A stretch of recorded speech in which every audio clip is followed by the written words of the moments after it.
साथियों नमस्कार, मैं रामकृष्ण गर्ग और हमारे YouTube चैनल आरके स्टडी अड्डा में आप सभी लोगों का स्वागत है। जैसा कि आप सभी लोग जानते हैं, मैं प्रतिदिन मनोविज्ञान के क्षेत्र में एक वीडियो लाता रहता हूं। उसी के अगले क्रम में आज का हमारा टॉपिक है बाल केंद्रित तथा प्रगतिशील शिक्षा। ये बहुत ही महत्वपूर्ण टॉपिक है, प्लीज आप इसे अंत तक जरूर देखिए। बालक के मनोविज्ञान को समझते हुए शिक्षण की व्यवस्था करना तथा उसकी अधिगम संबंधी कठिनाइयों को दूर करना बाल केंद्रित शिक्षण कहलाता है।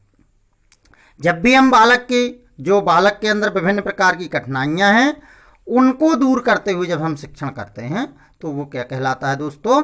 बाल केंद्रित शिक्षण कहलाता है। अर्थात बालक की रुचियों, प्रवृत्तियों और क्षमताओं को ध्यान में रखकर शिक्षा प्रदान करना ही बाल केंद्रित शिक्षा कहलाता है। बालक को क्या चाहिए, जो कुछ बालक को चाहिए, बालक को किस चीज की आवश्यकता है, बालक क्या पढ़ना चाहता है, वही पढ़ाना ही बाल केंद्रित शिक्षा कहलाता है। तो चलिए समझ लेते हैं बाल केंद्रित शिक्षण के कुछ सिद्धांत।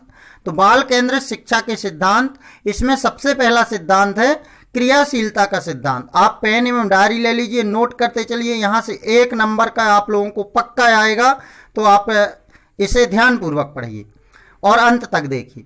तो क्रियाशीलता का सिद्धांत, इस शिक्षण सिद्धांत द्वारा छात्रों को क्रियाशील रखकर ज्ञान प्रदान किया जाता है। किसी भी क्रिया को करने में छात्र के हाथ, पैर और मस्तिष्क सब क्रियाशील हो जाते हैं। अर्थात एक से अधिक ज्ञानेंद्रियों का प्रयोग बालक के अधिगम को और प्रभावी बना देता है। क्रियाशीलता का सिद्धांत आप यूं समझिए सिंपल रूप से कि बालक को कुछ ना कुछ करते रहना चाहिए। मतलब ऐसा बोला जाता है ना, खाली दिमाग शैतान का घर। तो मतलब खाली दिमाग नहीं बालक को बैठने देना है, उसे कुछ ना कुछ क्रिया करते रहने देना है। अगला देखें प्रेरणा का सिद्धांत। छात्र के अनुकरणीय व्यवहार, नैतिक कहानियों व नाटकों आदि के द्वारा बालक अच्छी तरह से सीखते हैं। महापुरुषों, वैज्ञानिकों के उदाहरण सदा प्रेरणादायी होते हैं। तो दूसरा जो सिद्धांत है वो है प्रेरणा का सिद्धांत। बालक अक्सर देखकर अनुकरण करके ही कार्य करते हैं, तो उनको अच्छे महापुरुषों के उदाहरण दिए जाएं ताकि वो उनका अनुकरण कर सकें और उनसे प्रेरणा प्राप्त कर सकें। नंबर 3 देखें जीवन से संबंधित करने का सिद्धांत। ज्ञान बालक के जीवन से संबंधित होता है। अगला देखें रुचि का सिद्धांत। रुचि कार्य करने की प्रेरणा देती है, अतः शिक्षण बालक के रुचि के अनुसार दिया जाना चाहिए। ये बहुत ही महत्वपूर्ण है। अब जिस चीज में रुचि ही नहीं होगी तो उसमें वो ध्यान कैसे केंद्रित करेगा? इसलिए जो शिक्षण होना चाहिए वो रुचि के अनुरूप ही होना चाहिए। नंबर 5 निश्चित उद्देश्य का सिद्धांत। आज के समय में बालक को दी जाने वाली शिक्षा बालक के उद्देश्यों को पूर्ण करने वाली होनी चाहिए। उद्देश्य निश्चित होगा तो सफलता निश्चित ही मिलेगी। यानी कि उसमें उद्देश्य होना चाहिए कि आखिर भविष्य में ये बालक क्या बनेगा और किस चीज के लिए क्या शिक्षा दी जानी चाहिए।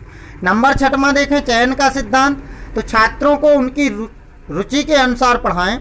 जैसे खेलने का मन हो तो उसी मूड में कैसे पढ़ाया जाए यह चयन करें। बालक की योग्यता के अनुसार विषय वस्तु का चयन किया जाना चाहिए। नंबर 7 देखें व्यक्तिगत भिन्नताओं का सिद्धांत। तो प्रत्येक बालक का IQ अलग होता है, अतः उनकी भिन्नताओं को ध्यान में रखना चाहिए। जिस बालक का जैसा IQ है उसी प्रकार से शिक्षा प्रदान करनी चाहिए।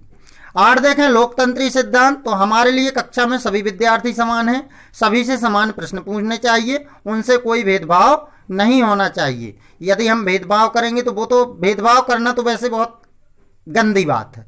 मैं तो कहूँगा भेदभाव बालक से ही नहीं किसी से भी नहीं करना चाहिए। तो लोकतंत्री सिद्धांत अर्थात कक्षा में सभी को समान माना जाना चाहिए।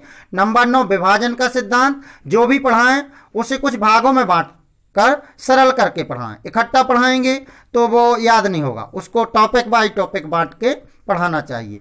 और नंबर 10 निर्माण व मनोरंजन का सिद्धांत। इसके अंतर्गत हस्तकला एवं रचनात्मक कार्य भी करवाएं और इन कार्यों से बालक की अध्ययन में रुचि बढ़ती है। तो इस प्रकार से कुछ सिद्धांत है। अब देखते हैं बाल केंद्रित शिक्षा का पाठ्यक्रम। आखिर पाठ्यक्रम भी बहुत महत्वपूर्ण होता है। कैसा पाठ्यक्रम होना चाहिए ताकि बालक अच्छी तरह से पढ़ सके और एक सफल नागरिक बन सके। तो इसमें पाठ्यक्रम बहुत महत्वपूर्ण होता है। तो पाठ्यक्रम देख लेते हैं। बाल केंद्र शिक्षा में कैसा पाठ्यक्रम होना चाहिए। पाठ्यक्रम जीवन उपयोगी होने चाहिए। आखिर ऐसी चीज पढ़ने से ही क्या फायदा कि जो कुछ हमने पढ़ लिया वो जीवन में कभी काम ही ना आए। तो ऐसी चीज पाठ्यक्रम ऐसा होना चाहिए जो जीवन उपयोगी होना चाहिए। पाठ्यक्रम पूर्व ज्ञान पर आधारित होना चाहिए, जो कुछ हमने सीखा है उसी पर आधारित होना चाहिए।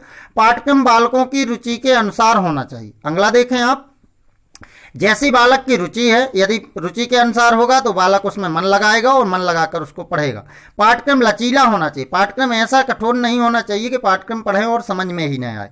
तो पाठ्यक्रम कैसा होना चाहिए दोस्तों? लचीला होना चाहिए। पाठ्यक्रम वातावरण के अनुसार होना चाहिए।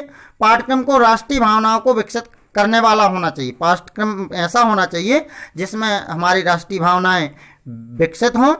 और पाठ्यक्रम समाज की आवश्यकता के अनुसार होना चाहिए। पाठ्यक्रम में ये भी होना चाहिए कि समाज को किस चीज़ की आवश्यकता है, ऐसा ना हो कि बालक असामाजिक हो जाए। पाठ्यक्रम बालकों की मानसिक स्तर के अनुसार होना चाहिए। आखिर पाठ्यक्रम ऐसा भी होना चाहिए कि एक 5 वर्ष का बालक है, एक 8 वर्ष का बालक है तो उसका पाठ्यक्रम अलग होना चाहिए, एक 15 वर्ष का बालक है तो उसका पाठ्यक्रम अलग होना चाहिए।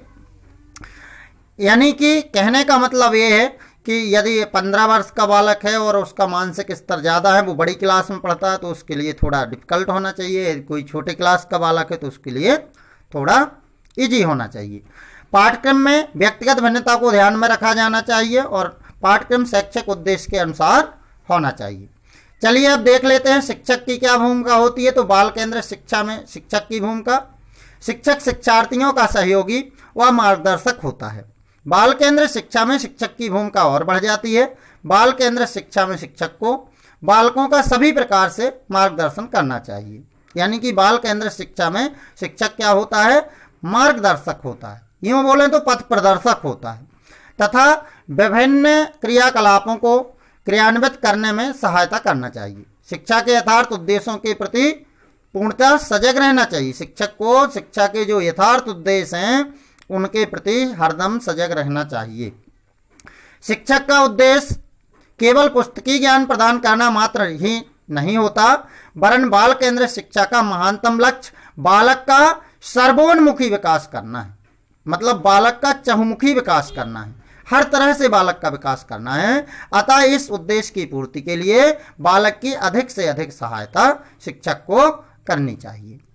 बाल केंद्र शिक्षा में शिक्षक को स्वतंत्र रहकर निर्णय लेना चाहिए कि बालक को क्या सिखाना है। चलिए देख लेते हैं प्रगतिशील शिक्षा।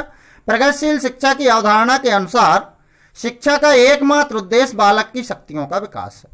बस बालक की शक्तियों का किस तरह से विकास हो सके, यही प्रगतिशील शिक्षा का उद्देश्य।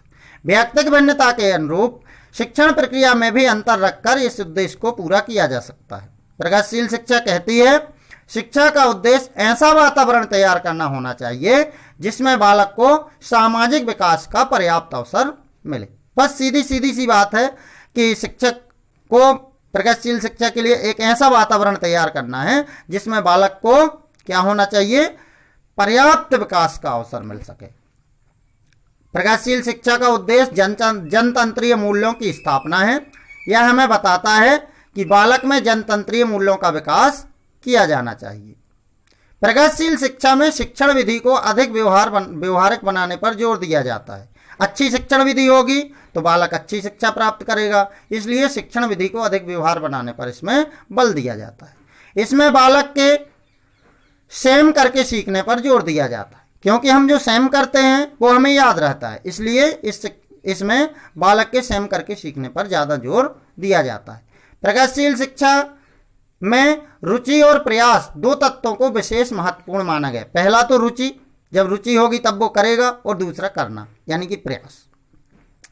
शिक्षक को बालक की स्वाभाविक रुचियों को समझकर उसके लिए उपयोगी कार्यों की व्यवस्था करनी चाहिए। बालक किन चीज़ों में ज़्यादा रुचि लेता है बालक से वही ज़्यादा करवाना चाहिए। बालक को स्वयं कार्यक्रम बनाने का अवसर देना चाहिए जिससे वे अपनी रुचि के अनुसार कार्यक्रम बना सकेंगे। तो बालक को इसका भी अवसर दिया जाना चाहिए। प्रगतिशील शिक्षा के अनुसार बालक को ऐसे कार्य देने चाहिए जिससे उनमें स्फूर्ति, आत्मविश्वास, आत्मनिर्भरता तथा मौलिकता का विकास हो सके। तो साथियों, आप लोगों को यह वीडियो कैसी लगी हमें कमेंट करके ज़रूर बताएं, और यदि अच्छी लगी हो तो प्लीज़ हमारे चैनल को लाइक एवं सब्सक्राइब करें। मिलते हैं अगले वीडियो में, तब तक के लिए जय हिंद, वंदे मातरम।